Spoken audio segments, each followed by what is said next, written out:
Yeah, there you go.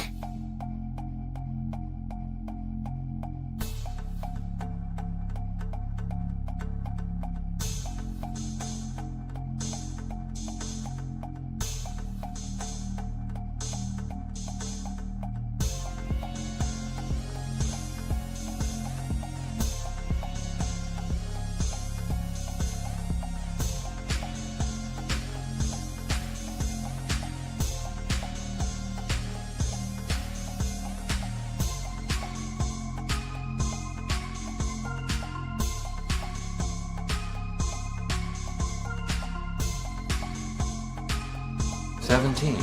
16, 15. 14, 13, 12, 11. 10. 9, 8, 7, 6. 5, 4, 3, 2, 1. Hey, everyone, we're back. Hey, We are Skywalkers. back. Maria is in the house. Woohoo! Hey, Maria. Yay, missed us. Yeah, we were Uh, gone we- last week. We missed you as well. Mhm. But now we are back. We are super excited to talk about our trip. Mm-hmm. Woo! And then later on at 6 p.m. Pacific time, we will do things we want to share and share even more things. Yeah, it's going to be super fun. All right, so shall I hit record? Yes. Okay, I'm going to hit record, and Richard, Are we recorded here? Okay. we are already recording there. Okay. I need you to do your clappy claps, please. Very nice. Okay, here we go. This is what you can look forward to on this epic episode 533 of Skywalking Through Neverland. Hey, Skywalkers! We have been looking forward to experiencing Epic Universe's Dark Universe for well over a year, I want to say. And finally, we made it. We can't wait to tell you all about our experiences. And as a bonus, we're going to share our wet and wild time at Halloween Horror Nights West Coast Edition. East Coast. East Coast Edition.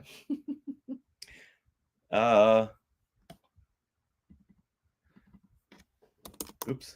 Yeah, that's okay. We'll tell you all about our experiences there. We can't wait to tell you all about our experiences there, as well as and as a bonus, okay. just start there. And as a bonus, we are going to share our wet and wild time at Halloween Horror Nights East Coast version. But until then, we want to welcome you back to Skywalking Through Neverland. I am Richard Woloski. But now, everyone, please say hello to my sweetie wife bride, Sarah. And I mean that in a couple of different ways. Oh, yes? Well, you're wearing your bride sleeves. Sarah did all the bride stuff at Dark Universe. That's right, including Meet the Bride. Yeah. But we'll talk about that later. Yes, and our anniversary is coming up. Our wedding anniversary is coming up in 12 days. That's true, and I was a bride then. Yes, Aww. Our 16th wedding anniversary. See, the bride. I love it. Yay. Skywalkers, we are your enthusiastic podcast destination for the many decades of your Star Wars, Disney, Marvel, pop culture, and Universal monster fandom. So imagine a big Wookiee hug from us, and maybe a hug from the Wolfman. Oh, yes. And a little sprinkle of pixie dust for our family of Skywalkers. We are being sponsored by Small World Vacations, which just took us on this trip. Yeah. And they are a diamond level Disney vacation planner travel agency and can help you book your trip for Disney parks and Universal parks around the world. And they'll book your trip for free. That means Disney pays them, not you. So get a quote at smallworldvacations.com and tell them Skywalking Through Neverland sent you. Do you want me to say this now? It's in green. Okay. Did I take your part? Yes, you did. Did you want to say that instead? Go ahead. Okay. And don't miss this, Spirit Jersey now has their own Star One more Wars. time. Don't miss this. Spirit. Leave a little pause. Okay. And don't miss this, Spirit Jersey now has their own Star Wars and Disney licensed products, and you can buy them outside the parks. So you can head to spiritjersey.com and get free shipping with our code Skywalking Neverland, which is Sky WLK NVD. So no vowels, basically. All right, now we are recording this from Long Beach, California on October the 12th, 2025. Do you know what this means? What? 18 more days. No, 19 more days Ooh. until Halloween. Woo, Halloween. You know what this means also? What? Cue the song. Hurry, baby, happy Halloween. no. Halloween. No. Halloween. No. Happy Stop it. Halloween. Stop it. Silver Shamrock. No. Stop it. Well, you know what? Get used to that for the next couple of weeks. All right. Well, I'm going to change the subject. Richard, what happened today in Star Wars history? Well, I'm glad you asked that, because on this date, October the 12th, 1982, 43 years ago, Del Rey releases the Jedi Masters quiz book, written by 11-year-old Rusty Miller. 425 cosmic questions and answers about Star Wars and The Empire Strikes Back. Now, we had Rusty, who now goes by the name Matthew, on episode 306. And he said he was inspired by the trivia book from the works of J.R.R. Tolkien. Oh. Yeah, when he said that, went over my head. Oh, well. Anything Lord of the Rings. Of course. Yeah, but J.R.R. Tolkien inspired him to write this Star Wars trivia book, and he got to work as soon as Now, his original manuscript contained 631 questions. Now, Rusty told us about getting help from George Lucas to write this book, and he said, we got a letter. Hold on. Now, Rusty told us a story when he was on Skywalking about getting help from George Lucas to write this book and getting it accomplished. And Rusty told us, we got a letter from Lucasfilm, and they had actually decided not to move forward with it. But apparently, from what I understand, George Lucas himself heard about the whole thing, liked the fact that a kid had done this, and basically gave his blessings and gave it a push. Oh, yeah. When George Lucas says he wants something, he wants something. Yes. Yes. So that is awesome. And that right there, it's all you need on your resume. Yeah. I got the backing of George Lucas. That's what would get you hired anywhere else. Absolutely. Now, we haven't had a Star Wars trivia book in quite some time. Oh. I think we're due for another one. That should be soon. Who knows? Who knows? Yeah. Okay. All right. Now, with that, let's head down the portal to the dark universe and Halloween Horror Nights. All right, I'm gonna do one clean. Okay. Hey, Skywalkers! We have been looking forward to experiencing Epic Universe's Dark Universe for, I want to say, well over a year now, and finally, we made it! We can't wait to share our experiences with you, and as a bonus, we're going to share our wet and wild time at Halloween Horror Nights, East Coast Edition. Nice. Okay. I want to try one of this just for me. Okay. Now with that, let's head down the portal to Dark Universe and Halloween Horror Nights. One more time. Okay. With that, let's head down the portal to Dark Universe and Halloween Horror Nights. Okay. I mean, you have one too. Hey, Fernando. Silver Shamrock for the win, says Glenn. Bad, but he loves jerseys, so that's good. okay. Yes. All right, let's switch our border here. Where's our Halloween one? Was it this? Mm-hmm. Or, you know what? Oh, that has 10 though. Mm. So we can do this. Yeah, like the trees and the pumpkins. Okay. Is this like moving around? What? Oh, I'm You're I'm shaking hitting it. it. Okay. All right. There we go. Go back to comments. I'm shaking it more. Oh no, I didn't do it right. Oh whoa! What's happening? Okay. All right, there All we right, go. here we go. All right, so far for this Halloween season, we attended Disneyland's Oogie Boogie Bash, Mhm. Universal Studios Halloween Horror Nights in Hollywood.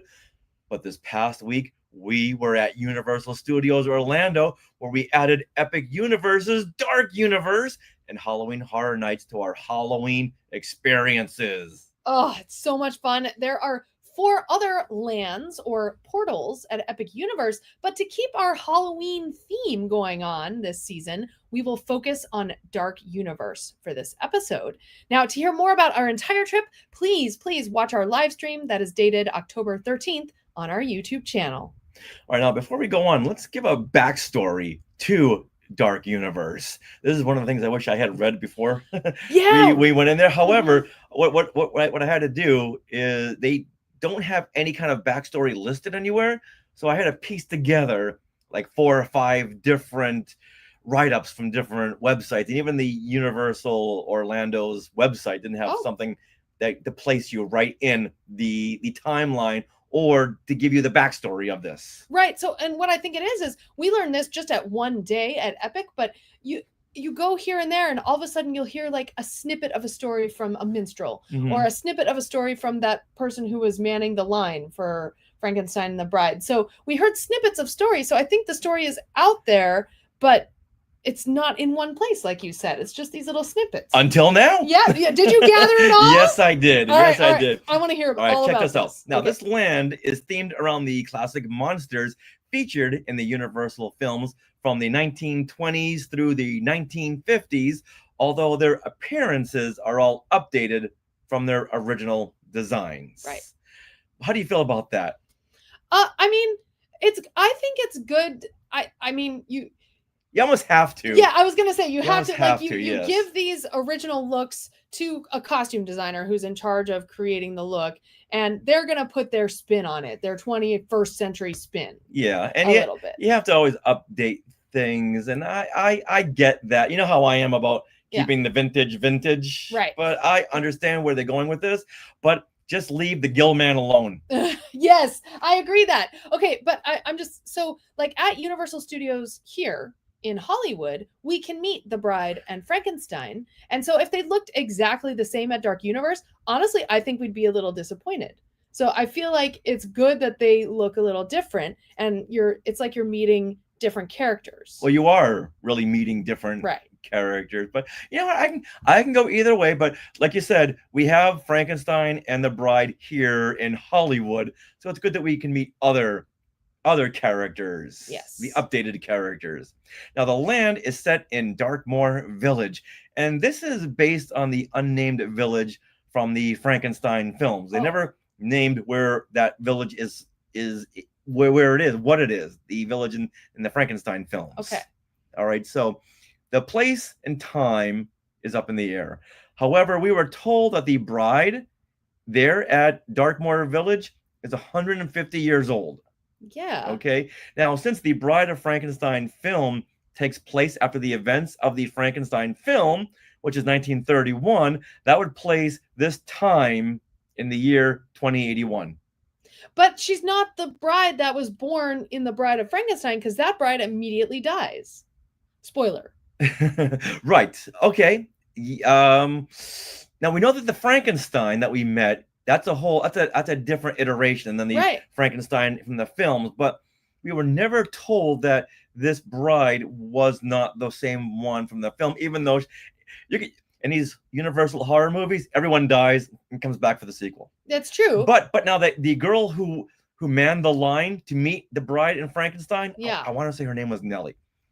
She said that the bride was 150 years old. And even we're going to put out a video where we talked to the bride in Frankenstein, and we mentioned to the bride that she's 150 years old. Mm-hmm.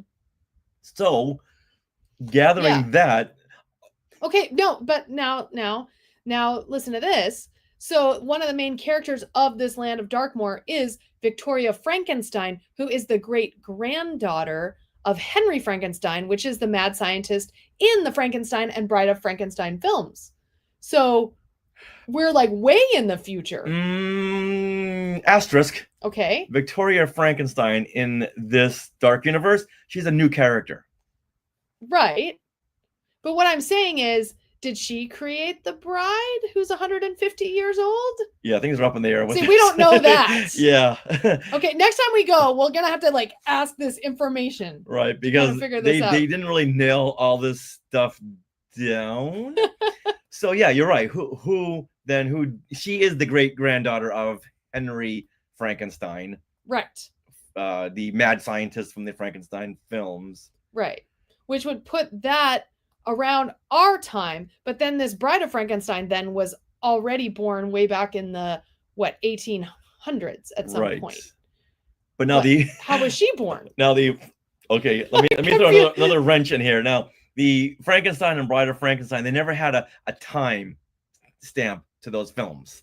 Okay. So those could have been in 1931 and 1935, the year those films came out. Okay.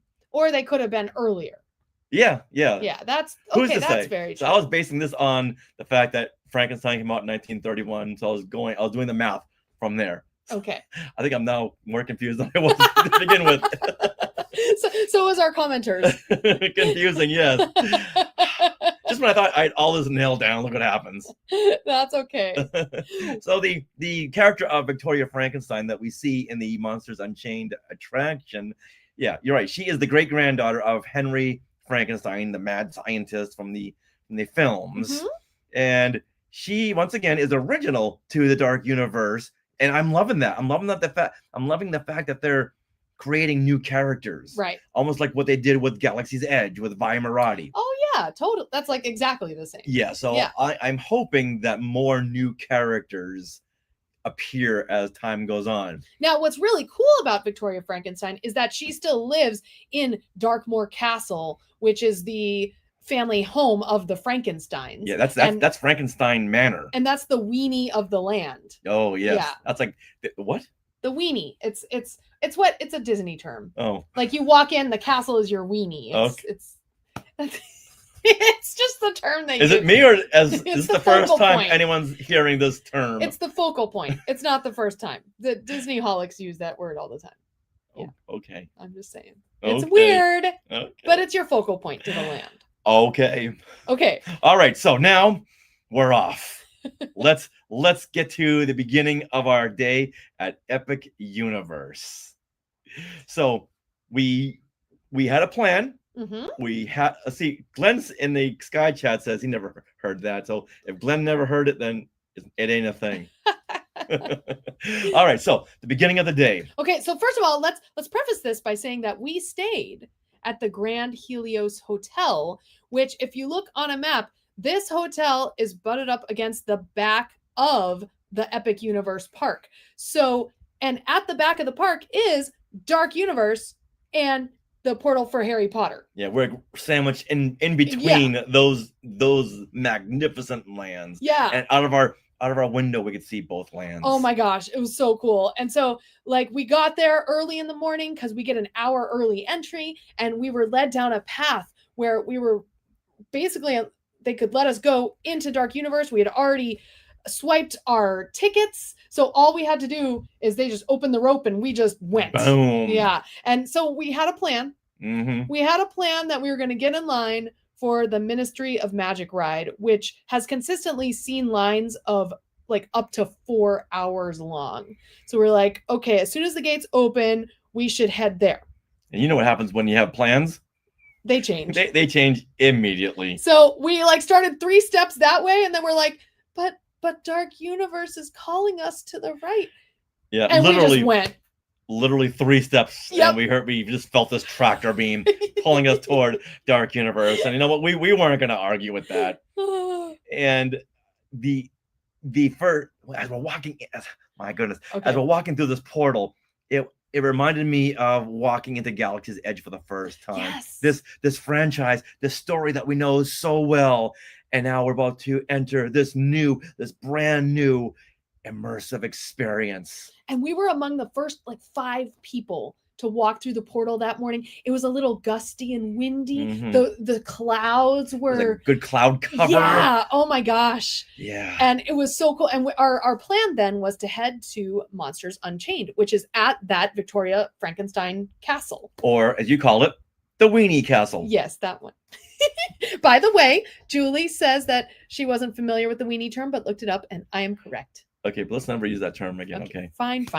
So, first of all, we went to Monsters Unchained, but it was down. It was delayed. So we're like, okay, there's another ride over here. It's Curse of the Werewolf Coaster. Yes. And so we were like, all right, let's do it. And we walked past the cool windmill, and we went on the ride. We were on the second train. No waiting. The second coaster. Oh my gosh. All right, now this is the backstory of the Curse of the Werewolf Coaster, and I love how all these attractions have little backstories to them. Yeah. All right, now Maleva, the leader of the Guild of Mystics, welcomes you to a secluded wagon camp. Here, you're warned of the creatures who prowl the deep woods. Before long, you're riding Curse of the Werewolf, surrounded by glowing eyes and gnashing teeth. You'll spin and weave through the forest as you attempt to escape a pack of werewolves. And that's exactly right. Yeah, so they had about 4 cars on a coaster, but they were backwards and forwards cars. So 2 people sat facing forward, 2 people sat facing away, and they would spin around as the coaster went, kind of like Crush's coaster, if you've ever been on that from Disneyland Paris. Yeah, and we got video of this, and we got so much content to upload that we haven't uploaded just yet. Yeah, but I'm sure we'll be showing you a little bit of it on this episode. So you could be going backward or forward at any time. Some of them spun more than others, I think, depending on if there was maybe a heavier person on one side and lighter on the other. Yeah, it's kind of like a teacup just spinning up and down a coaster, not just on a flat plane, but going up and down. I look a little dizzy. But still, I didn't care. Oh, yeah. And it wasn't like it was spinning constantly. No. It would spin based on how the coaster was going. And there's a little trick to the coaster because you do meet the werewolf and something happens. So we won't spoil it. No. Here. Okay. Yeah. Okay. But yeah, it was fun. But I feel like this coaster would be really fun at night, especially under a full moon. Oh yeah. Nice. And at this point, when we were done with the attraction, it was 9:01. Yep. The park opened at 9. Yes. Yeah, they let us in early. They let us in 10 minutes early from that back entrance. And wow, what a 10 minutes. So already we were ahead of schedule. Yes. All now, right. If you want to hear what we did next, you have to tune into our live stream because now we're just going to focus on Dark Universe. Yes. All right. So then we wanted to go back to Monsters Unchained, which again was the big castle ride that I've been looking forward to for well over a year, but it was still down. It was, yeah. So we decided to have a late breakfast, early lunch at the Burning Blade Tavern. Yeah. Now this is the old mill which Darkmoor Village's monster hunters have transformed into their hangout. So it's at the far back of Darkmoor Village, and you almost miss it. Like, it doesn't really look like much because it looks like it's part of the hill. Yeah. Until you see this door underneath the windmill and you walk in, and it's this kind of dark cabin. All the walls are very dark brown, and there's a bar up there. And so we walked right up to the bar, and I had heard about a secret menu drink. So it's called the Crossbow, and this is a mix of Strongbow Gold apple cider and Darkthorn mead. And so I asked for it, and they actually served it in a souvenir glass. So shall I show this here? And this is what it is, souvenir glass, and it says Burning Blade Tavern on it. And what this does, if you buy it, it is plastic. Which is good. It is good. Yeah, I don't think they could serve glass in a theme park. So it's plastic. And what this gets you is anytime you want a refill on a beer, it's $5 off at that particular Darkmoor, the Burning Blade Tavern. Which brings the price down to $40. Exactly. And then it's $1 off for draft beer anywhere else in the theme park. So. I love the fact that this tavern is a hangout for the monster hunters. It's almost like a cop bar. Yeah, you're right. Yeah, and I really hope that these monster hunters brought their own chairs and tables. Oh yeah, because there's only like four tables inside tables, yeah. And they had a very small seating area outside too. which only had like 2 tables on the side. It was very So I odd. hope you guys don't plan on sitting down. And luckily someone got up and we grabbed their seat. Mhm. It was in the corner, which was very dark, so we'd have our cell phone lights on so we could see what we were eating. It was a super dark corner. Yeah. But it kind of lent the whole spirit of this world. Very dark and very dank. Right. And what I didn't know is that the windmill was part of this tavern. I thought it was a whole separate thing, but it's all one and the same. The windmill's on top of the tavern. Now, one thing I wish we had known beforehand, when the bells ring in the village, it signals that the flames on the Burning Blade Tavern will be activated. Oh. I didn't know there was a schedule for that or any kind of alert. Okay. Like at the Diagon Alley, there's that dragon that sits on top of Gringotts. Yeah. And the fire could spit out of the dragon at any time. There's no warning. It's just you have everyone walking around with their cell phones just pointed up, hoping to get that one moment. Well, the dragon does roar. Like you can hear it growl, and then like 2 minutes later it'll growl louder. And then 2 minutes later, it'll growl louder, but you don't never know when the loudest growl is before it will go. Yeah, that's what I thought now that you mention it, but there's so much noise going on, I didn't know where that growl was coming from. But I love the fact that here they tell you when it's gonna go, with those bells. Mm-hmm. Right. I wish we had known that. Right. Yeah. More on that later on. Okay, looks very cool.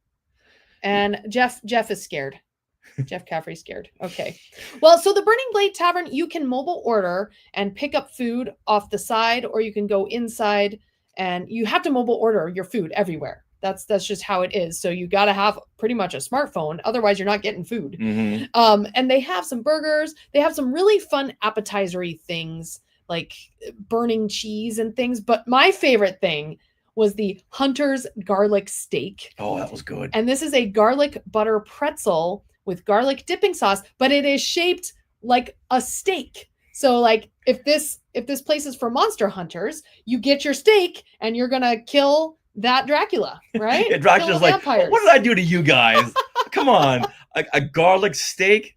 That's adding insult to injury. Come on. But I'm in my castle leaving everyone alone. I know. Now leave me alone. But it was really good. It was good. Yeah. I think even Dracula would be like, okay, I don't care. I don't care about steak. I don't care about garlic. I want one of these things. Yeah. Now, as we were finishing up, I'm looking at the app, I'm looking at the wait times, and all of a sudden I saw that Monsters Unchained was open and it had a 10-minute wait. We were like, oh my God, let's go. So we like ran over there. Of course, by that point, word had gotten out and the line was almost all the way back to the entrance to the actual portal, right? Island of Burke. Yeah, exactly. And so like we finally got inside the gate and we ended up waiting almost 40 minutes, but whatever. We wanted to watch it. Yeah. Now, in this attraction, Dr. Victoria Frankenstein continues the work of her ancestors deep below the family estate. A demonstration of her experiments to control monsters goes awry when Dracula leads a revolt of enraged monsters, including the Wolfman, the Mummy, the creature from the Black Lagoon, and more. And his 3 brides. Yeah, right? Yeah. I loved this. I love this so much. It's a very similar experience to Harry Potter's Forbidden Journey. And like Forbidden Journey, there's a great blend of animation and animatronics. And projection, right? Yeah, yeah. So you're on this arm, and actually in some of the pre-shows before you go into the ride, Igor, who is Victoria Frankenstein's helper, shows you the ride vehicle and how it's moving on this like arm, and you've got like 4 seats and it's moving on an arm. So literally it could just take you anywhere you want. You could go forward and then it could spin you and flip you. So like you might be, let's see, because of that ride system, it can put you anywhere in any particular scene. So you'd be facing forward, maybe seeing a full moon and the werewolf running like in animation, right? Yeah. And then suddenly it moves you a little bit forward and flips you to look up, and the werewolf has run and an animatronic is right above you about to pounce on your vehicle. And these animatronics were huge. Oh my, so Huge. big. Dracula Mhm. was incredible. And I'm happy to say that there were more animatronics than digital projections. Mhm. Because you know me, I like the retro. I like the animatronics. Let's just keep to that. But that's more of a Disney thing. So once again, had a great blend of, you see the animatronic walk this way and the cart will move you in a certain way, and all of a sudden you're looking at the digital projection of a character, the same character moving. Well, Flawless. The whole thing was flawless. and like the Gill Man too. Oh. Hold on. Hello, Gilman. Yeah. Now keep to the original design, okay? I can't tell you this enough. Okay. All right. Bye-bye. What are you saying? At one point where the ride is like looking you up, and then all of a sudden it takes you over to like some plants, and then it's kind of gradually bringing you down, and then it like points you kind of almost face down, and there's the Gill Man coming out of the water. You're like, what is this? Yeah. And yeah. So I think they kept to his original design. Maybe like 85% of his original design. Yeah. I would have liked to have seen him more of the 1950s look, Okay. rather than this whole thing with fangs. Wait, And what look, sweetie? the 1950s look, Do you kind mean of like this. this? Yes. Oh. So I'm not a huge fan of his updated look, but you know, that's just me. That's just me. Now here's the thing. For some reason, I thought this was just a Frankenstein ride, since it's called Monsters Unchained: The Frankenstein Experiment. Oh. I thought it was just a Frankenstein ride, and I was so surprised to see all the monsters in this ride. There was, well, not only was there Frankenstein, Mhm. there was Dracula, Quasimodo. If you blink, you're gonna miss Oh. Quasimodo. He's one of the first characters you see, because there's like a big, when you enter the ride, there's a big bell right above you. That's probably about as big as your ride vehicle. It's a huge bell, but when he swings up, you see Quasimodo hiding in the bell. I think the first time you missed it. Oh, I did. The first time I absolutely missed it. Yeah, Second, we we rode it three rode it times. 3 times, that day. yes. Yeah, because also this ride is a people eater. It's like Haunted Mansion, where it's doom buggies. Like, it's constantly moving and you're constantly putting people on it. So like the ride gets down to 15 minutes sometimes late At the end of the night. Yeah. Yeah. And so yeah. Okay, so there was Quasimodo, Yeah. there was Igor, Mhm. there was Phantom of the Opera, who Oh, this was so cool. this was a huge animatronic. with the he's organ. playing the organ, and the ride just puts you like right in front next to him, And he's looks playing, and then you like go past him, and then he turns around and looks at you and growls. It's so cool. Oh my goodness. It's the best thing ever. Once again, okay, there was the Gill Man. Yeah. There was the Wolf Man. There was the 3 brides of Dracula Mhm. and the Mummy. And- Yeah. They were. There could have been the Invisible Man. I don't know who was invisible. Could have been there. I've got no idea. Dracula himself as well. Like, wow. So once again, I was so surprised to see all these monsters. Mhm.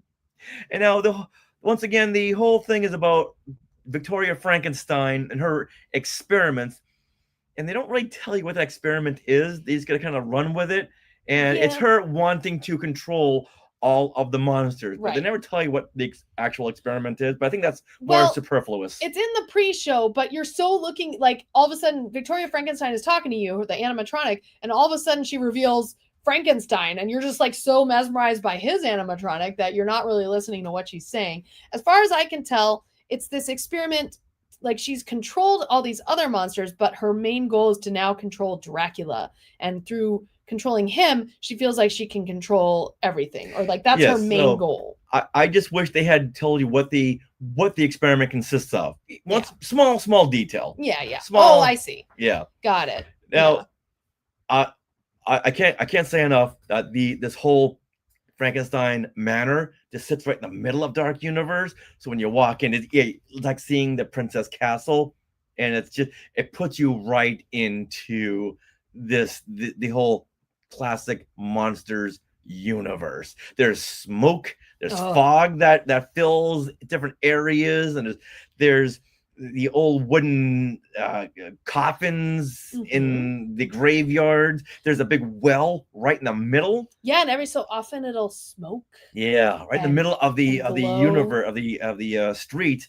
There's a big well with that's welded shut, and they tell you that that's not from keeping things from going in, it's from keeping things from going out. Yes. Apparently underneath there's like a whole web of tunnels that these monsters travel in, and they got to make sure that this is not a portal for them to go back and forth. Mhm. And we were told this by one of The minstrel. the minstrel, one of the atmospheric characters. Yeah. They had a lot of atmospheric minstrels walking around who would tell you the stories, Oh, so cool. which was great.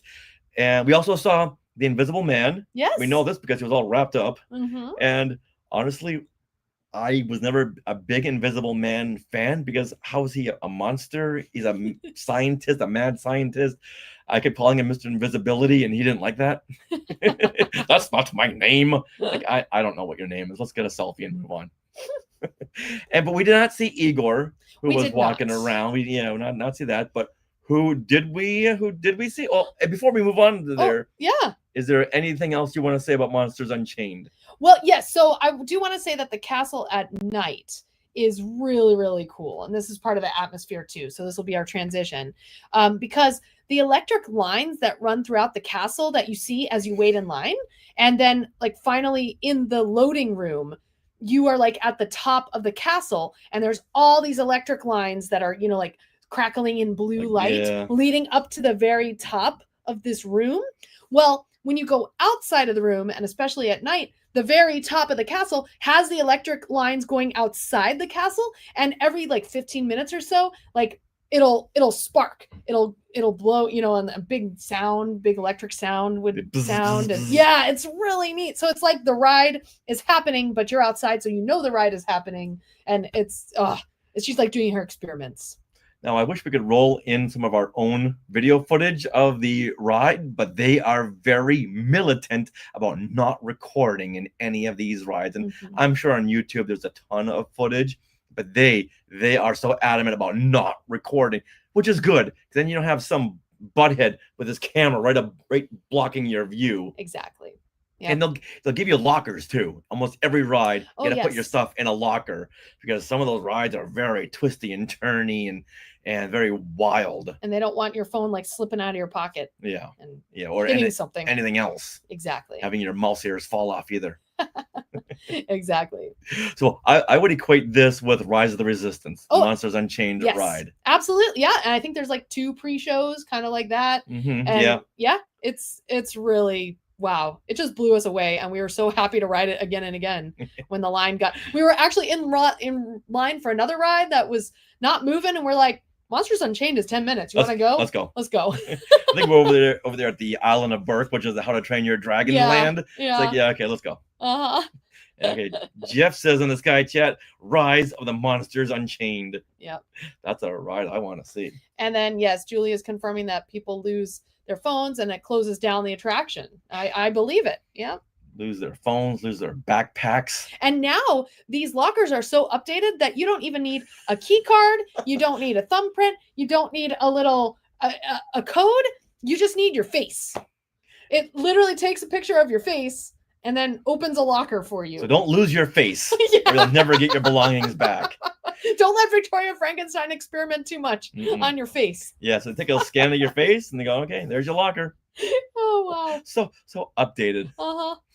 All Wow. right, so let's get back into the atmosphere. Yes. Now, there is a disclaimer on the website that Oh. reads, appearance of characters listed is subject to change without notice, and not all characters listed are guaranteed to appear at the same time or on the same day. So what they're saying there, don't plan on anything. Right. They'll show up when they show up, because we were told a couple of times that the Bride and Frankenstein were going to appear, and they never showed up. No, they didn't appear at the time that they were saying. Exactly. I got to turn my ringer off. Yes. Maybe that was the... Okay, here we go. Yeah, and we only went one day to Epic Universe. So, because it's been 10 years since we had visited Universal Orlando, so we wanted to visit the other parks as well. Mhm. All right, so So the Bride and Frankenstein. That's oh, we okay. We hung out there when they said, okay, he's coming. They're coming. They're Yeah. coming. But when? Now, get lined up now. Yeah. So we got in line 30 minutes before they were supposed to appear.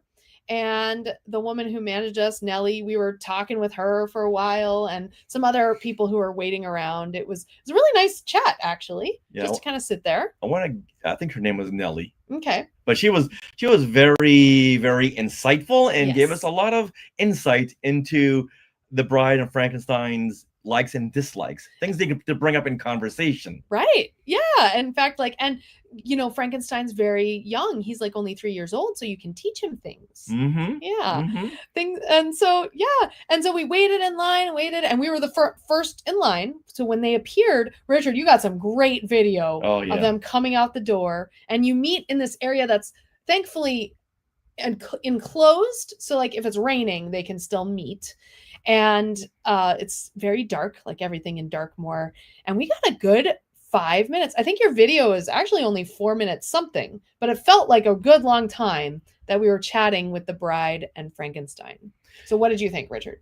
I love this experience, especially because the bride is more articulate than she is in Hollywood, where in Hollywood she goes back to the 1935 bride who just, she speaks in one-word sentences because she's a newborn. But this one here, this bride can actually speak almost in broken English. Yes. To kind of give you that same feel.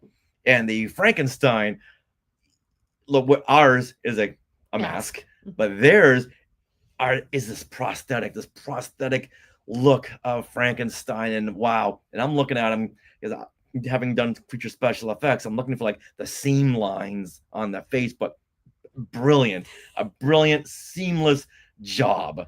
Actually, it was kind of hard to continue a conversation with them because all I wanted to do was like stare at the bride's makeup and the prosthetics of Frankenstein. Yeah. Like, just give me a minute, okay? Yeah, they're like, people in line, okay, stop looking at their faces. But yeah, the bride, she liked my gloves, which I had just purchased and put on, of course. Yes. And wow, it was so great. We bonded over that.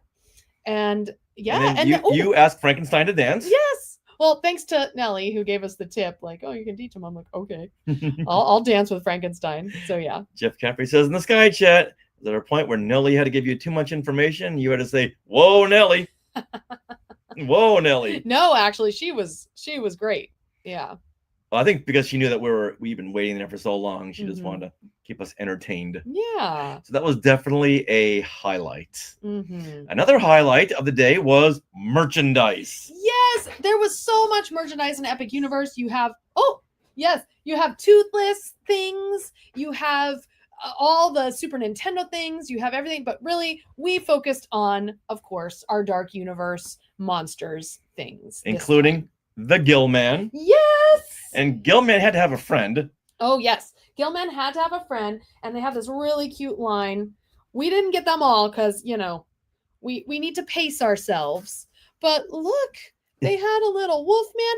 And he has a little wolf that he's holding. His little pet. Oh, I guess it's a puppy. Yeah. Little pet puppy. The little loft cat. Oh my gosh, it's so cute. And like they had a line of these too, like these the baby monsters. Plush baby monsters with their little pet. Kind of like Muppet Babies, but monster babies. It's so cute. So he was adorable. Had to get him. They did have a Gillman version, but I like this version better. Yeah, we almost got the Gillman and he was holding a little fish, right? Yeah. It was like a little pink fish. But this, you really were drawn to that version. So we got two different kinds of plush, of course. Now this, hold on. Oh, yes, please. As Julie points out in the Sky Chat, Wolfie, like Eddie Munster's toy.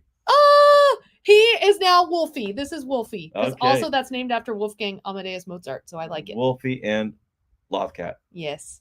Aww. All right, what else do we have over there? Okay, so, do you want to hold these? Okay, so also we have, as you saw, the Burning Blade. This became a souvenir as well. Here, let me put this in front of your face. You can kind of see it says Burning Blade Tavern on it. All right. And then this, right when you get out of Monsters Unchained ride, of course, you are put out into the gift shop. And right staring me in the face was a whole bride, like, pagoda of things. And this was right on it. It is a wine glass, and it has the bride on the side, the side angle. So you really see her hair. and it's a stemless wine glass, and I love it. It's kind of big though, honestly, for my hand. It's like a bigger. It's like, oh, I wish it was a tiny bit smaller, but it's good and it's great for drinking wine because I did that the other night. Very nice. Also, what else Okay. we got? Oh, so then the very practical, they at Epic Universe, they had a ton of themed holders for your cards and your everything. So one of them is Epic Universe, and it's one of those lanyards that you can pull away and it comes back. So I love these. I don't know what that's called. I don't know the technical term, but there you go.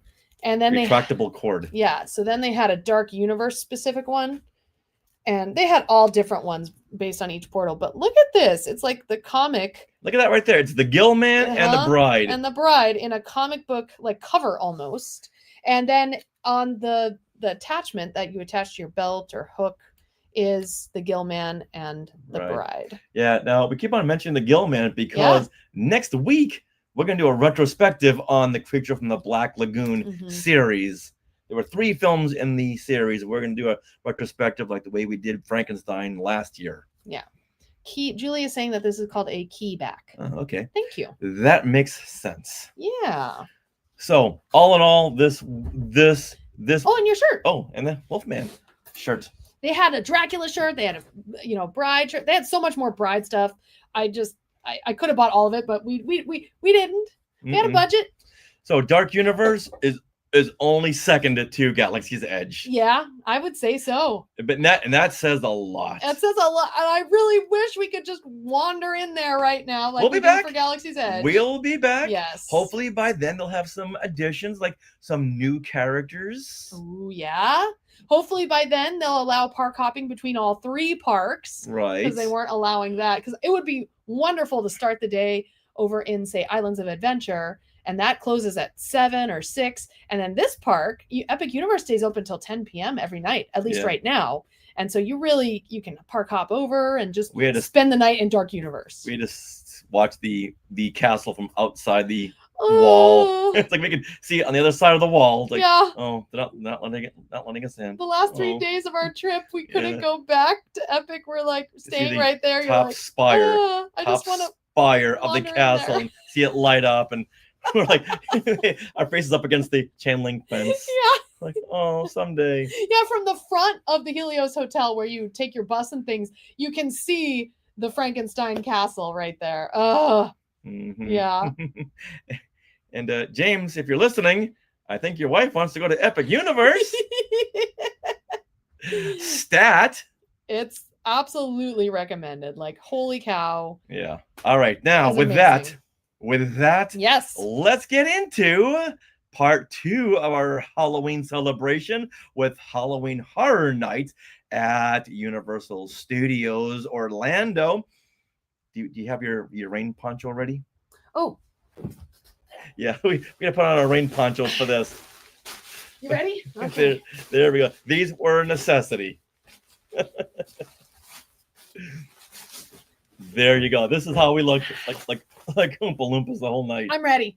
And we say this because it rained. It rained the whole night. Like 3-4 hours of just torrential rain. Downpour. There was no point in keeping your feet dry or changing socks. You just relinquish all dryness to the rain gods. Yes. But you know what? We waited how long for this? But we're not going to let that ruin our experience. Exactly. And let me put this back. And I'll keep this on. This is funny. Okay, hold on. There we go. Now, we had gone to the Halloween Horror Nights a few weeks ago at Universal Hollywood with James and Julie Gildersleeve. Hey, everyone. And we could not wait to see what Orlando had to offer. And we went with our good friend and Floridian Skywalker, Tati Perez. Yes. Big shout out to Tati, who she tried so hard to get through the whole night in the rain and standing around, but at some point she just said, all right, I'm done. Yeah. She sacrificed herself to the rain gods. She can be back, easily enough. Yeah, and- she lives right there. Exactly. Yeah. So, but this was our only night. We had sprung for the express pass. Yes, we did, which is a must Mm-hmm. because this was so big that we didn't want to wait in line. And Yeah. the lines were up to 3 hours.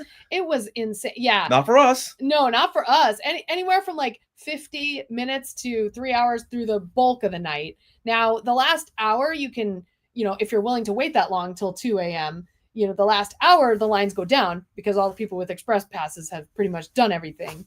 However, we were so tired at that point. It's like, I don't know how other people could handle it. Well, I think we left at what 1:45 Yeah. a.m. That was good, but once again, I cannot praise these express lane passes because our waits were anywhere from 10 to 20 minutes. Mm-hmm. Yeah, that's it.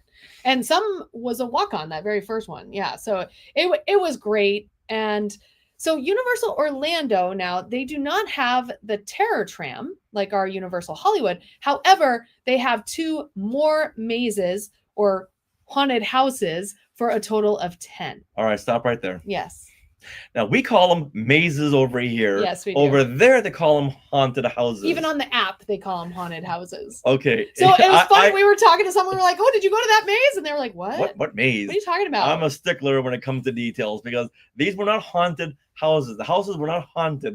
They were mazes. Haunted, you're thinking haunted by ghosts. They were not ghosts. They were jump scare monsters. But I can see how people would call them haunted houses. But they weren't houses. They were not. They were mazes. There was one house. We'll get to it in just a few minutes. But okay.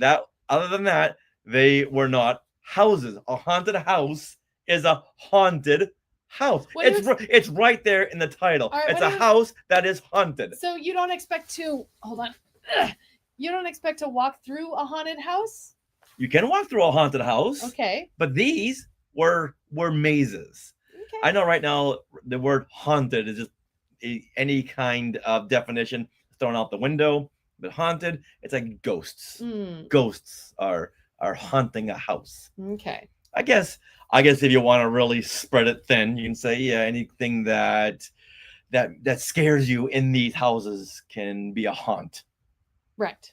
You know what? When I was a kid, I was called a haunt all the time. So maybe things that bother people are haunts. You were called a haunt? Yeah. What? Stop haunting me, would you? Really? Yeah, I think my teachers always said that. Were you born in like the 1800s? What's happening? Oh no, that was something that was said in the 70s. But however, once again, I'm a stickler when it comes to semantics, and they're not haunted houses; they're scare mazes. Okay. Yeah. So back to the tram. I do like the fact that we have the tram over here in Hollywood. It does break up the monotony of the jump scare mazes. Yeah. And I think we really need something like that, or else it does just get a little redundant when every maze is pretty much the same format. Now, I do have to say for Orlando, their scare zones, which is places in the park that you're walking through to get to the next set of mazes, they are very well done. Very, very, very well. And in fact, later I'll talk about one of them in particular. But I feel like if you want to break in the mazes, and we took a break at a good time, you can go to Harry Potter Diagon Alley, because in there's not a maze, but they have Death Eaters walking around and scaring you, and the lighting is very spooky, and they have fog. And you can also take a break in the Leaky Cauldron, which we did quite a bit. Yeah. And I also want to say that our scare actors had better costumes and makeup. Oh, there's the zombies over there in Orlando where their makeup was fantastic. Other than that, some of the makeup was very minimal. Yes. And some of the scare actors were walking around in sneakers. Yeah. That took me out of it. Like, you're a monster. You should not be wearing Nikes. I would agree with that. The makeup teams there are not quite as good as our Hollywood makeup teams, which kind of makes sense. Mm-hmm. I mean, we got all the makeup artists over here. Kind of like how they mentioned that the show in Harry Potter, you have never mind. Blah, blah, blah. All right. But what they did have was a lot of great mazes. So let's go through our top 3 favorite. Right, because otherwise it'll be a little bit redundant. Yes. So let's do it. So we went to all 10 Went to because all we had that express pass. 10. We got to ride Wizard Gringotts. Yeah. Gringotts as well. Took a little rain break. Yeah, rain break inside of Gringotts. Yeah. And we could have gone on, I think 2 more rides were open during the day, but we just didn't. We were like, okay, well, let's focus on the haunted houses / mazes. All right, Sarah, you give us your first favorite maze, Okay. and we're gonna make James Gildersleeve very jealous. Okay, the number 1 top maze. Okay, Five Nights at Freddy's. I think this was our 8th or 9th maze that we had gone to. Yes, and we didn't get a chance to do this in Hollywood because the line was 3 hours. It was so long. Yeah. So but this time, sorry, James, I we know. did the maze without you. We did, so sorry. And we had never seen any of the 2 movies that are out. And so here, let's read the description here. You wouldn't last 1 night at Freddy's, let alone 5. You're about to be hunted by deadly animatronics, Freddy, Bonnie, Chica, and Foxy, as you flee through creepy abandoned hallways. All right, so yes, I have never seen these films, but what's not to like about big animatronic anthropomorphic animals coming to life and wreaking havoc in an 80s style Chuck E. Cheese? Like, it was so great. And these animatronics are like life size. They're bigger than us. Yeah. So I feel like it was so well done. Not a lot of gore, which I appreciated, because some of these mazes can just get too gory. Yeah. And there was some great jump scares as well. But I really love when they put that effort into these big animatronics. And in this maze, there was probably like, 7? Yeah. And usually you just have like 1 at the very end if they're going to put some money into an animatronic. So, so great. Richard, what did you think about it? Jeff Caffrey says in the Sky Chat, Chuck E. Cheese in horror form. Yes. That's exactly what it is. Yeah. Now, I would say that's my favorite maze of the night as well. I give that 10 of 10. 10 of 10. 10 of 10 Ghosts? Jump scares. Okay. That works. Yeah, this I think made my favorite because there was no gore. I just don't like those gory mazes where you see entrails coming out of someone's body. Why go there? You can't go wrong with a big giant animatronics. Now I want to see this movie. Me too. Before then, I had no interest in seeing this, but now it made me want to go and see this movie. Yeah. And I didn't know anything about the story. Knew nothing about it. And the way the maze was laid out, the story made sense. Now, that's the one thing I got to say for all these mazes. They do a great job in setting up a story, but once you're in the maze, it's just a lot of yelling and screaming and jump scares, so it's hard to focus. Yeah, it's just mainly little vignettes as you go along. But this one here, I would say the story was laid out very well, and you could really follow what the story was.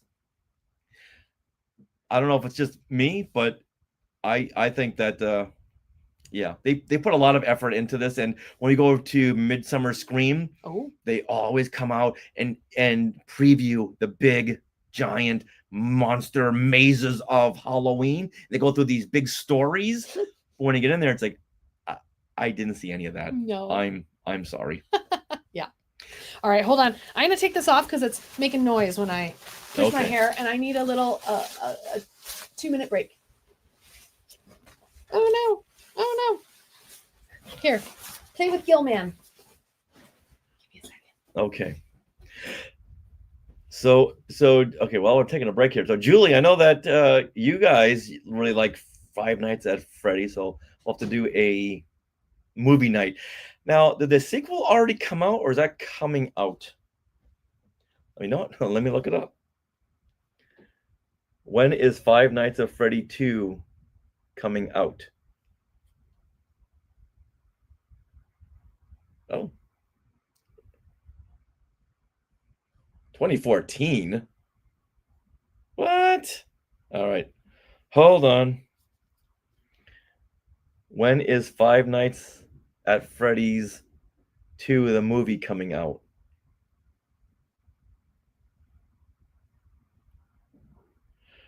March 5th, 2024. Yeah, that's the game that they're talking about.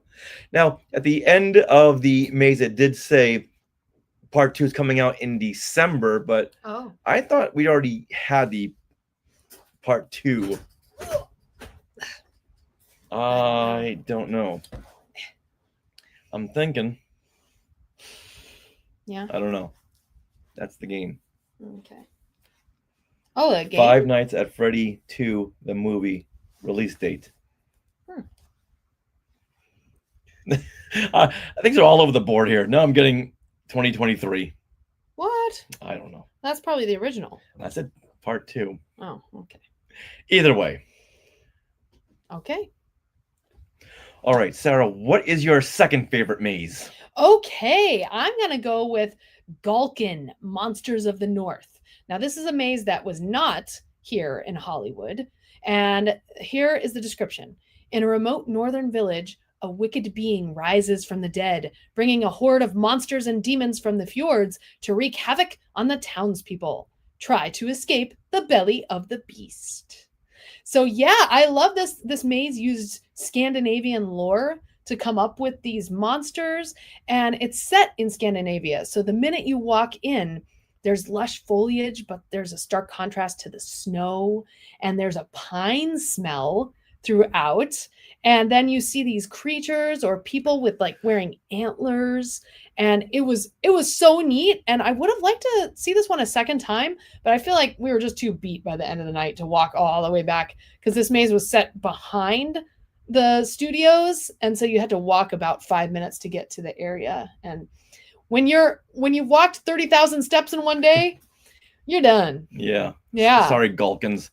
But yeah, I like this. If they do bring this back next year, they should just reframe this as Yellow Jackets the Maze. Yes. If you've seen Yellow Jackets, the series, it's a lot like that. This little tribe living in the woods, everyone's wearing these antler headdresses. Mhm. And once again, the pine smell really puts it over the edge in a good way, because when I walk into a lot of these mazes, I instinctively just hold my nose, because for some reason they all really stink. Mhm. But this one here smells really good, and you know that in another month, all these trees you see are going to be decorated for Christmas. Yeah. Indeed. Yeah, good, really great set design for this one. Yeah. Did this make your list, Richard? No, because I didn't want to repeat the same ones that you had. Okay. So I'm going to go with Dolls. Let's Play Dead. This is your number 2 choice. That's my number 2. Okay. This I give a 9 out of 10. Now, in this one, you're about to become doll-sized and witness the unnatural creations of a twisted little girl. You'll be hunted by burnt fashion dolls, toys she's melded together, and undead horrors in her dollhouse. Ooh. With this one here, you're shrunk down to a doll size, and now you're walking around in this doll house, and the toys come alive. Creepy dolls have always given me the creeps. Yeah. What I really love were the projections in the window of the dollhouse, where you see this giant eye of a little girl looking in to the dollhouse. That I thought that was great. I think I missed that. Oh, a couple of times. Bummer. You would see this little girl looking in, and that was very freaky. It was very, very freaky to see this big giant eyeball looking in. Yeah. Now, this one here had a bubblegum smell to it. Is that what that was? Okay. Yeah. Okay. A lot of them have like a dank smell. Yeah. But this one here had a bubblegum smell. I could smell. You know what? This was among my top mazes. However, I feel like it was more funny than scary. And in this maze in particular, you really could tell that the makeup artists weren't as on point, or the costuming wasn't as great as it is in Hollywood, simply because I just remember the costumes looking very kind of chintzy. And we've seen doll mazes before. Yeah. Where they are like made up in these beautiful doll, and they have the contacts that make them look like doll eyes, which is super creepy. Yeah, I think that was the whole point of it, to make it look kind of cheesy and campy, like this girl had gotten these clothing and restructured her dolls and redesigned them. So it's like taking the point of view of a little girl I in see. these dresses. Okay, and she's making them all weird Barbies. Yeah, yeah. Okay. I think that was the point of that. And then they had burning plastic faces Yeah, by the ooh, end. You yeah, know, like it was gross. Yeah. Yeah. Yeah, nothing scared me more as a kid than to see my sister's dolls. She didn't have a lot of dolls. She wasn't a big doll person, but the few dolls she had freaked me out. Don't tell her I told you that. Okay, I won't. All right, your number 3. Okay, my number 3 would be Grave of Flesh. And I thought about this long and hard because I thought it would be the dolls, but it is the Grave of Flesh because I particularly had a good experience. So here is the description. Welcome to your funeral, where things are about to go from bad to worse. You'll enter a grave and then the underworld, where flesh eaters who feed on the dead will hunt you for all eternity. Now, I liked this one because I got all the scares. Like, You always get all the scares. but this one in particular, like every room, they'd pop out at me. And it was really fun. And, you know, Richard, you were harping on not knowing the story. This one, I was following the story and I thought it was very well done because you start out in this creepy crypt, like you're walking through a crypt and then down into the underworld. And there's corpses, but then the corpses form into a chrysalis that then morph into these flesh-eating monsters. And so the creatures would eventually get scarier and scarier and turn more and more into like anthropomorphic monsters rather than people. And it was kind of like the dark version of a caterpillar turning into a butterfly. And I feel like the effects were very neat. Like there was this whole chrysalis room that had like kind of the blue light, like it was a pulsing thing ready to be born. And almost like a mix of Alien, right? The alien little thing, eggs that are gonna, you know, hatch. Exactly. So I thought that was neat. And the fact that they all popped out at me, I caught every scare there and I had a great time. I think of all the mazes, other than Five Nights at Freddy, this one had a story that you could follow. Yeah. Whereas the other ones are just, wah, wah, wah. Right. Yeah. All right. Okay, So what's that was a good one, yeah. Okay, great. So what's your number 3? I'm gonna go with El Artista, a Spanish haunting. This one here, I give a 9 out of 10. Okay. Okay, and in this maze, this one you could really call a haunted house. Oh yes, yes you could. Because you walked into this big house. They had constructed this big manor, which was with the set pieces here were so well done. Now in this maze, it is 19th century Spain. A tortured artist moves to an isolated country manor to seek inspiration. Instead, the art comes alive and possesses him. You're about to be part of the permanent exhibition. I love these descriptions. They're so great. Yeah. All right. So what did you really? This was our last maze of the night. Yeah.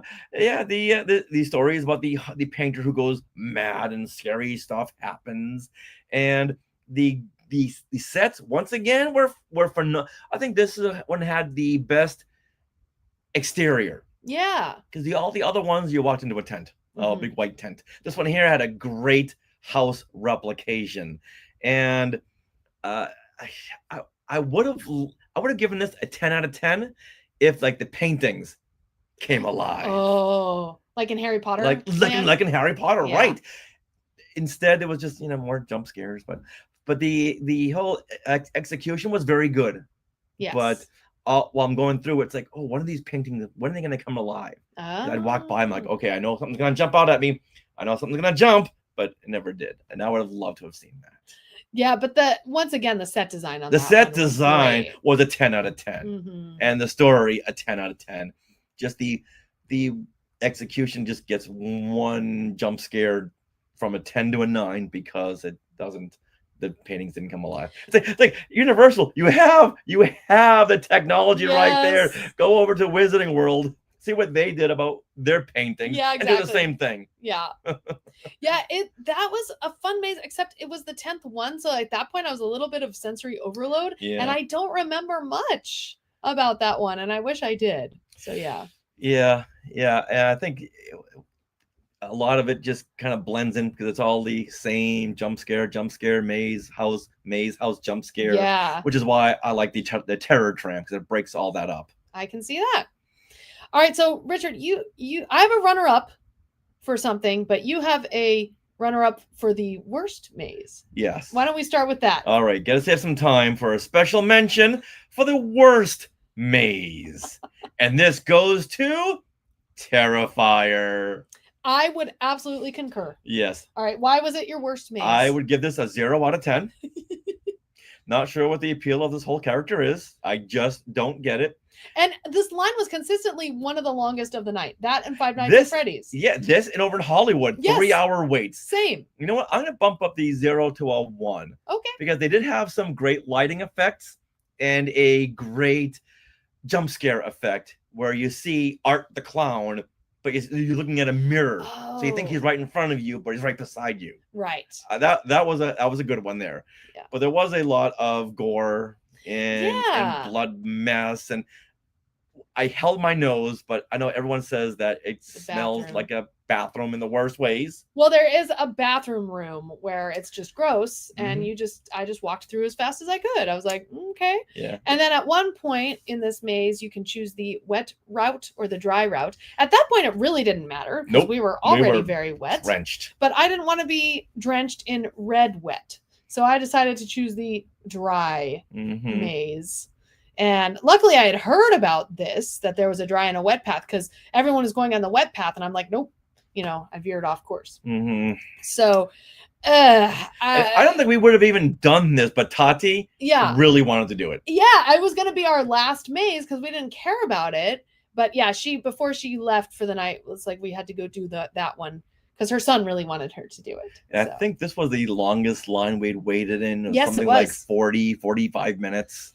Yeah, yeah, something like that. It was the longest line, right out in the rain. There was no cover. But we had our ponchos. Yeah. You know what? It's a story to tell, and we're telling it. So yeah, that would be the worst maze. But I have a runner-up for scare zones. So as you're walking around the park, once again, they have scare zones. Now, my favorite scare zone in Hollywood is the crows. Remember the crows? The crow stilt walkers. Yeah, the crow stilt walkers. That's really neat, but there's no story to it. They're just crow stilt walkers, and they're protecting their baby. I guess that's the story, but it's not much of a story. Whereas here, one of the scare zones that I really liked, it's called the Cat Lady of Crooked Lane. And so as you're walking through this long path, it's out in the open. The trees above the path are gorgeous, really tall, and they all have these beautiful jack-o'-lanterns on it. So even if you're not at Horror Nights, these jack-o'-lanterns are there and lit up at night, and they're great. But during Horror Nights, you walk through, and the scare actors that are just popping out at you gradually turn from young trick-or-treaters into feral felines. And this path ends at this haunted witch's house, a la Hansel and Gretel. It's like so Hansel and Gretel. You walk through the woods to this path, to this house, but jumping out are feral cats and like people cats. And the path ends here, and she is brewing potions in a giant kettle that's outside her house. And there's a little 5-minute scene that she does where the feral cats are wandering around and scaring you as you're watching her. All of a sudden you'll look and, oh, there's this person cat right beside you, like creeping you out. So cat people. Exactly. And it's great. And there's no waiting in line. No, yeah. Just a show there. So this old hag lady, she turns these kids into cats. Yep. Now this is what I was talking about earlier when some of these performers were just wearing sneakers. Ah, okay. Like, okay, that one's wearing Adidas, that one's wearing Nike. Oh, as the full cat they were wearing. Oh no. If you're gonna do it, do it. Don't chintz out at the at the bottom. Feet. Yeah. It's like when you see performers and they have got these spats. Right. Just go all the way, have shoes. Oh, that's so funny. Wow. All right. So yeah, definitely awesome scare zone. I hope they bring that over to Hollywood. Okay. So overall thoughts. I would definitely do this again if we found ourselves out there this time of year. I think I had a great time, and it's great that they have so many different mazes than our Horror Nights here in Hollywood.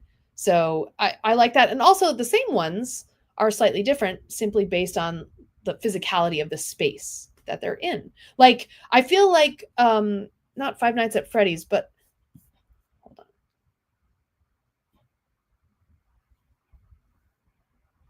Fallout. Like, I feel like the Fallout maze over in Orlando was completely different than the maze here in Hollywood, and I really liked it. Okay. What about you, Richard? I had a great time. It's Halloween. Yeah. It's monsters. How can you not have a good time? It is what you make of it, even though it was pouring. Mhm. Let's just run with it. We know it'll be a good story later on. Express passes are a must. Now, over in Hollywood, we didn't get the press passes, and there was a lot of adrenaline with the mazes, and then waiting in line, and then adrenaline with the mazes. So your energy kind of ebbed and flowed. But Right. going with a big group of people really helps that ebb and flow because Yes. you're having fun with each other. And I would say that something like with the big mazes, the big mazes that everyone wants to go to, and there's going to be a lot of waiting, maybe a express pass would be beneficial because you're not going to your adrenaline, your energy is not going to wane. Mm-hmm. So that's what I would definitely always recommend. Yeah, if you can afford it, express passes are a great way to experience these events. Unfortunately, they are quite pricey. They are. And I'd like to see a restructuring of these mazes because, once again, they set up this big storyline, but you're so busy dodging the jump scare actors that you don't really follow the story in the mazes. I'd like to see maybe some more scenarios or some narration as you're going along to set things, and maybe less jump scares. That might be an unpopular opinion because people love the jump scares, but after the fourth maze, like someone's jumping out at you, it's like, okay, I've been there, done that. So I just want something new. Okay, I feel like Not Scary Farm does this a little better because sometimes the mazes, they'll let you in a room, like a certain amount of people, and they'll do like this whole little storyline to set up the maze and then come through. That may be maybe 2 out of the 8 mazes that they have, but they do that occasionally. Yeah, I do. Remember, now that you mentioned that, I do remember that. And they have much better facades. Yeah. Oh, yeah. Yeah. Yeah. Well, they have good facades in Hollywood too. Mm-hmm. The facades here really sucked. There wasn't much of a facade for the opening of the mazes. No. But the facades were a big white tent. Yeah, exactly. Like shelter tents. Yeah. Now, we forgot to mention one thing, Richard. It was the show that they had. Oh, yeah. Oh, the Circus of Decay. Yes. Which was a Cirque du Soleil type of show. Mm-hmm. Yeah, we saw the last one of the night. It was at 12:30 p.m. 12:30 a.m.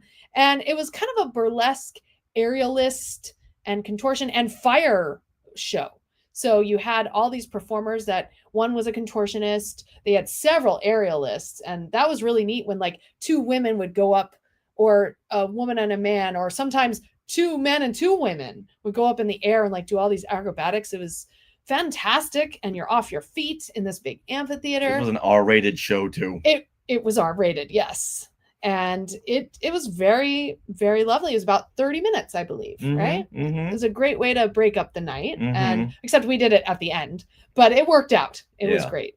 Yeah. And got to hand it to Orlando for having shows. Mm-hmm. Hollywood just did away with all their shows. Well, they still have the Water World / Oh, right. The Purge. The Purge show, which we don't like. Okay. So they do have a show, but Orlando had more pop-up little shows like the Cat Lady. Yes. And every once in a while there'd be like something else coming up over here, like a little vignette. Yeah. Which we don't get. And that's what really makes it. Mm-hmm.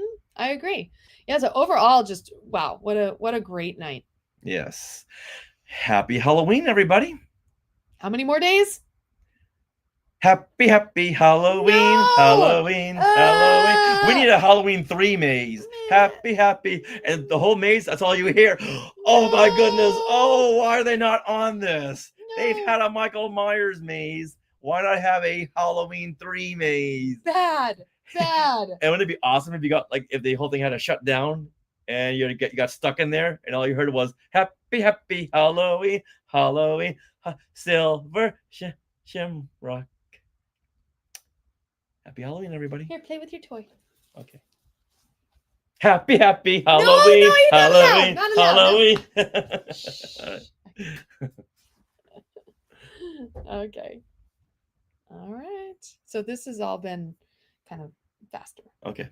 So I don't know. We'll like switch off. Okay. I don't know. We'll All figure it right. out. Gotta change the borders. Oh, thank you. Thanks everyone for listening to our Yeah, our whole show. Woo! experiences. Yep.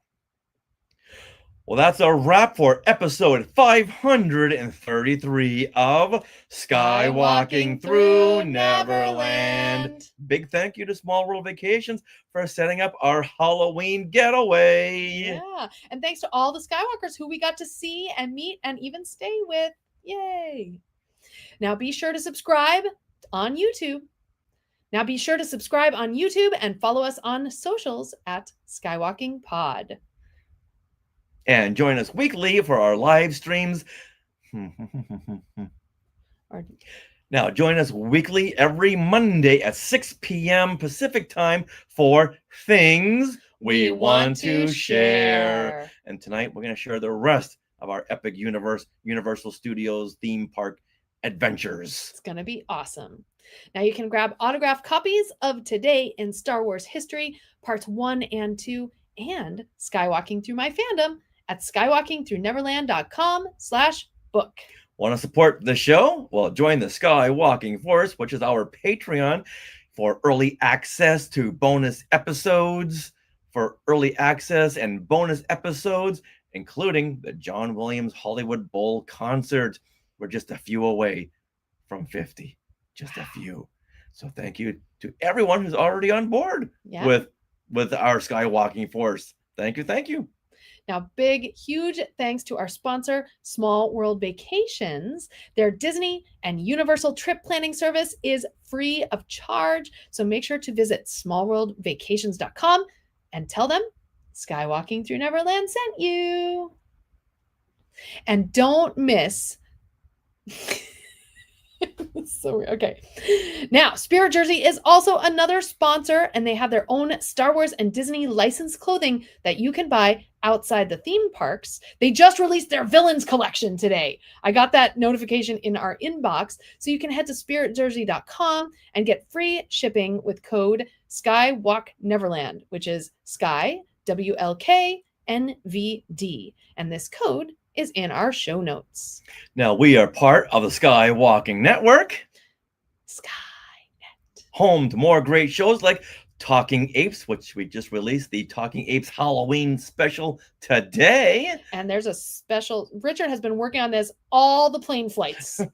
All the plane flights. And then a couple of times we had to take a little take a break from the parks, back to the hotel, and I'd be out by the pool working on this episode. Yes, you did. Join us as we go trick-or-treating in Ape City. Woohoo! Yeah, other shows on our network include Star Wars Ologies and many, many more. Now, stick around for bloopers and other fun bits that didn't make it into the show. And... always remember... to jump scare! Oh! on moderation. And never land on Alderaan. But you can land at Dark Universe.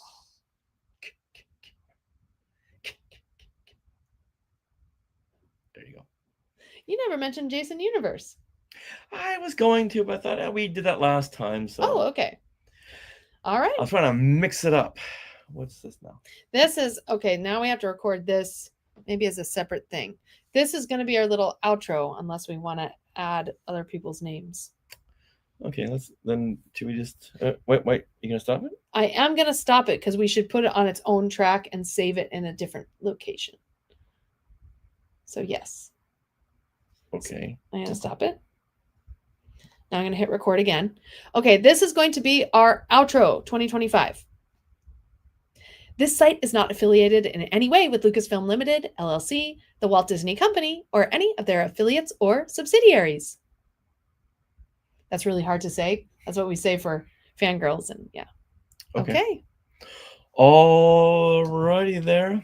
Done. All right, Skywalkers. So come back at 6 p.m. We'll show pictures. We'll have a few videos. We're going to put all our stuff in for our episode later. So yeah, we're going to show pictures, videos, and talk about more of the other portals in Epic Universe and the whole trip. So, yeah. All righty there. So we're going to start uploading this. So we'll say Yep. goodbye to everyone for now, but we'll see you later on. Bye, everyone.